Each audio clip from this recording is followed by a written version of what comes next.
அரசாங்கத்தின் கருத்திட்டத்திற்கமைய கிராமப்புற பொருளாதாரத்தை வலுப்படுத்தும் நோக்கில் பசறை தொகுதியில் அமைக்கப்பட்டுள்ள உள்ளூர் உற்பத்தி மையம் திறந்து வைக்கப்பட்டது. இந்த உற்பத்தி மையத்தை கிட்டணன் செல்வராஜ் அவர்கள் ஆரம்பித்து வைத்தார். இந்நிகழ்வில் உரையாற்றிய அவர், கிராம மக்களின் சுய தொழில் வாய்ப்புகளை அதிகரிப்பதோடு உள்ளூர் வளங்களை பயன்படுத்தி உற்பத்தி நடவடிக்கைகளை மேம்படுத்துவதன் மூலம் குடும்பங்களின் வருமான நிலையை உயர்த்துவதே இத்திட்டத்தின் பிரதான நோக்கமாகும் என தெரிவித்தார்.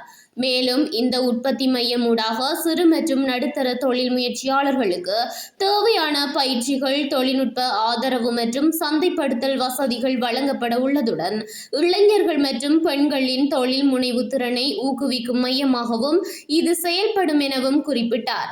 இந்த நிகழ்வில் பிரதேச அதிகாரிகள், சமூக அமைப்புகளின் பிரதிநிதிகள் மற்றும் பொதுமக்கள் என பலரும் கலந்து கொண்டனர்.